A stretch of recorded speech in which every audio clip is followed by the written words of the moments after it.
shorts. Ito yung pattern ko. Yan. Ang size nitong gagawin nating jumper shorts ay medium. Ngayon, ang tela ko, dalawang klase. Isang cotton na checkered, tsaka isang chalis cotton.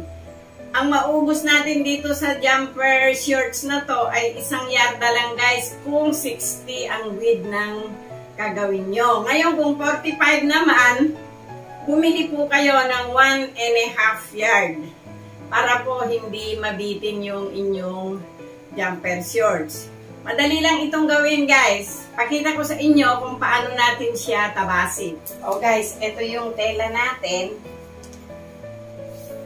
Ang yarda dito ay 35. Bali, 35 inches ang isang yarda. So, ito 35 at 35 inches. Ngayon, kung ang bewang ng inyong jumper shorts ay 40, ito po ang garter na nilalagay ko. Ang haba, 1 inch, tapos 25 inches. Kasi ito guys, pagsasalubungin pa natin dito mamaya.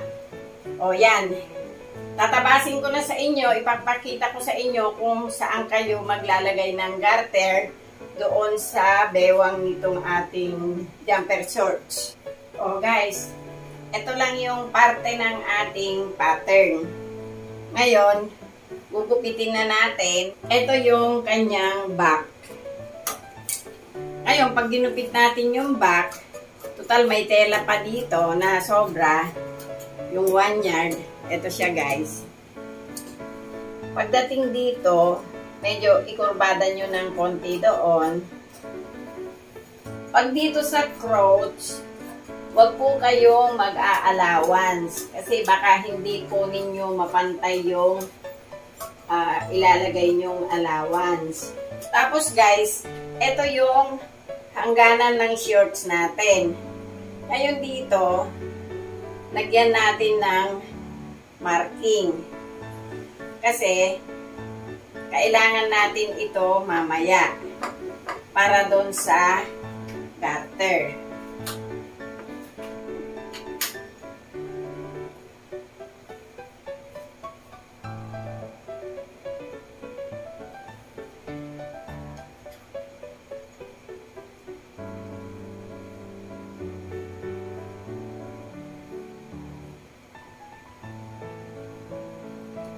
So, yan.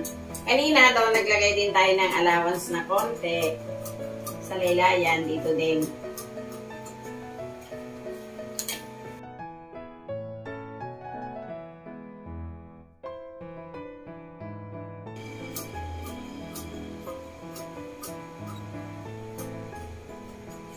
Oh, ito na siya guys. Ngayon dito, meron tayo dito nuts. Para din yun sa kabila.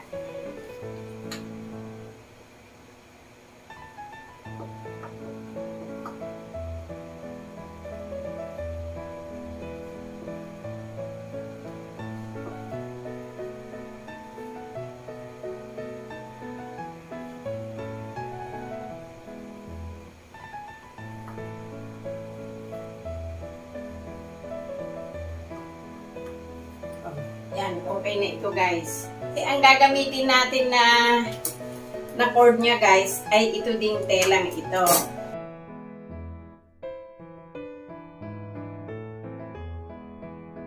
Oh guys, ito na yung jumper shorts natin. Ngayon dito, uunahin muna natin itong pagdugtungin natin.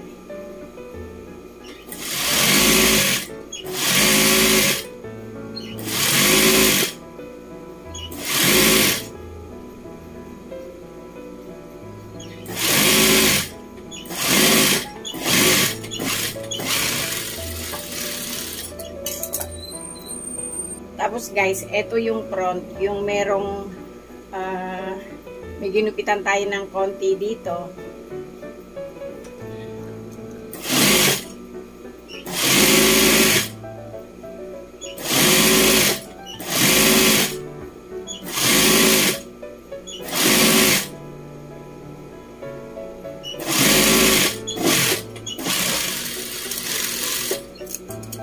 O yan guys, e-edgingin muna natin. Guys, ito yung front. Dito sa front na to, maglalagay tayo ng bias.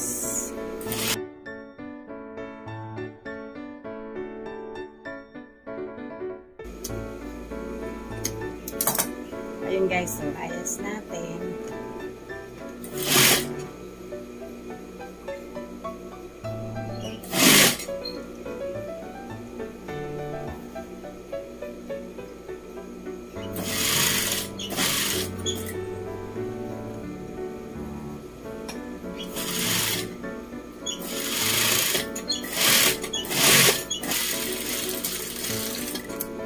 Ito na yung front natin. Ngayon dito sa kabilang side, ito guys, bago natin lagyan ng bias, idikit natin yung isang side. Ito.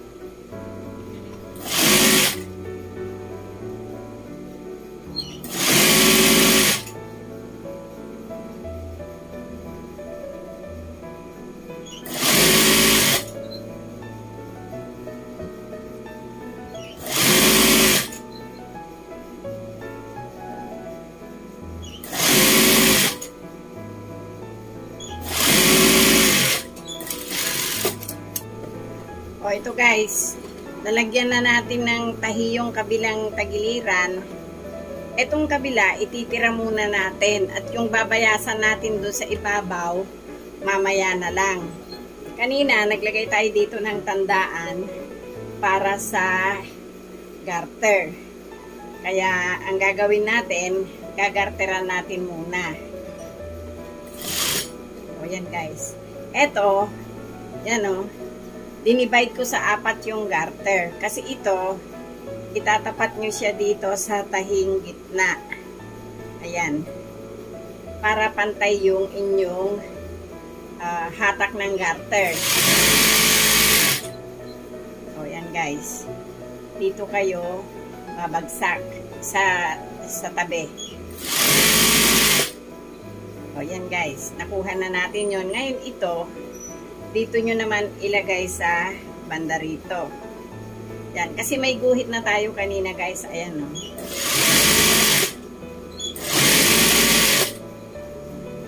Hanggang dito lang tayo. O yan. Tusok nyo yung karayom. Kunin nyo ulit yung ika-4. Ito. Dito kayo pumunta sa kabilang tahi.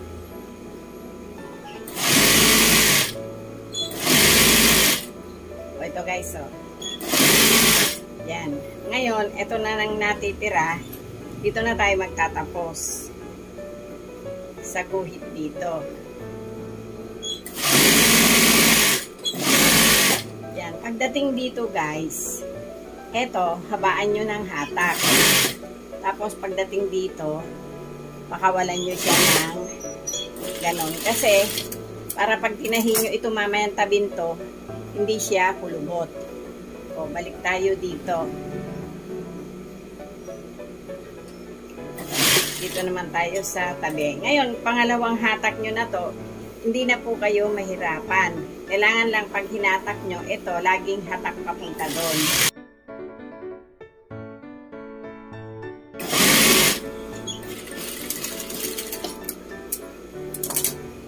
O, ito na guys. Ito na yung garter natin. Ngayon, ilagay na natin yung garter. Pwede na natin duktungin yung kabilang kilikili. Ito guys.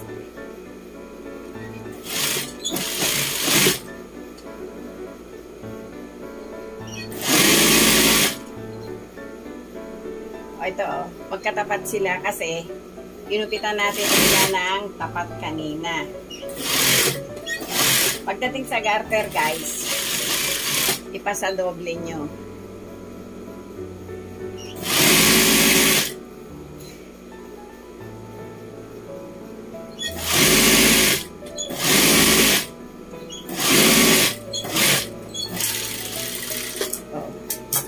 Yan na guys, edgingin muna natin. Guys, na-edging ko na yung dalawang kilikili. Ito yung front.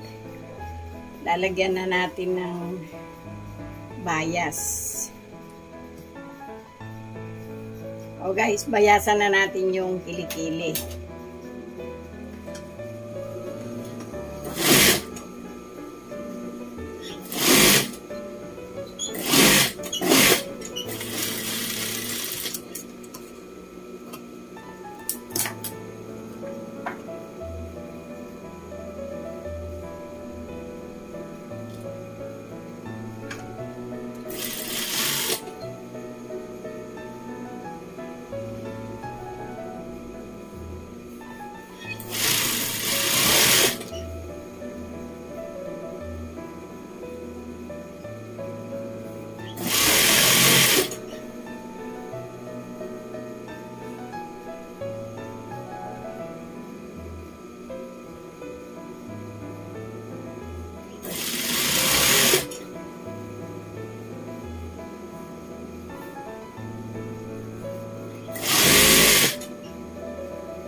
O yan guys, tapos nang bayasan yung kilikili. O guys, ito na yung fruits niya. Atin na rin dugtungin.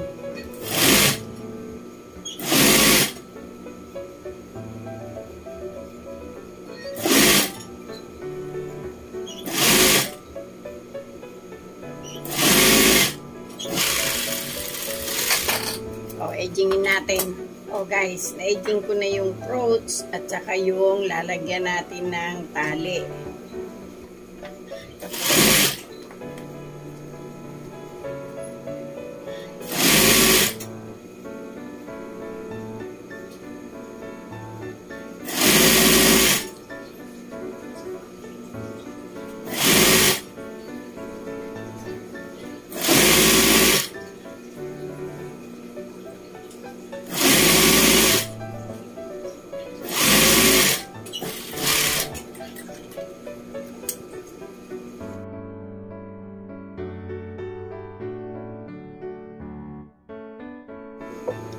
O guys, tatahiin na natin ito. Dito ilulusot yung tali. Lalagyan natin siya ng 1 inch.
Ayan, natahian natin ng 1 inch.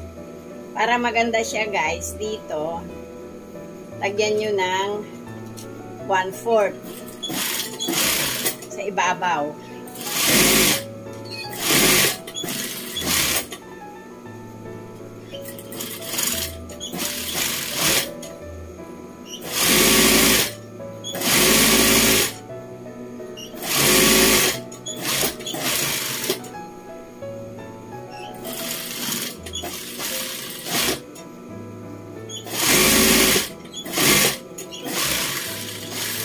O yan guys, tapos na. O ito guys, pag sinuot nyo yung cord, dito kayo magsimula sa dito sa front. Itong nilagyan natin ng bias. Dito nyo simulan yung isusuot nyong cord.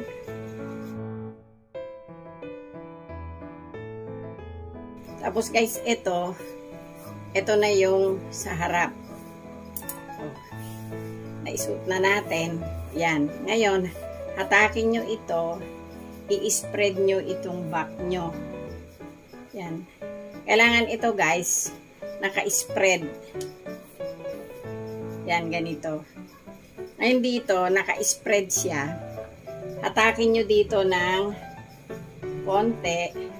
Tapos hatakin nyo rin dito ng konti. Kailangan, ang laki ng likod nyo ay, kung ang shoulder ng tao ay 16, dito lang kayo sa 8 inches. Yan. Ito, 8 inches na ito. Ngayon, ang gawin nyo, dito, ilak nyo na yung tahi.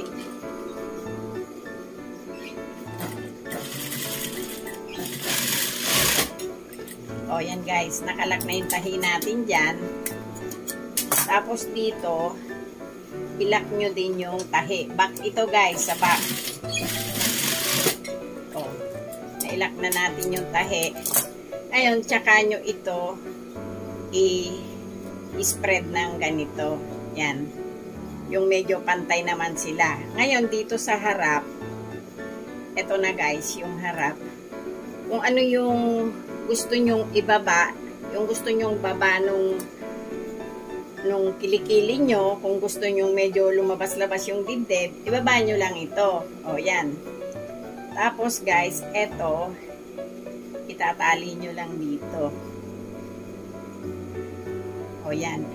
Ito kasi, ibubuhol natin.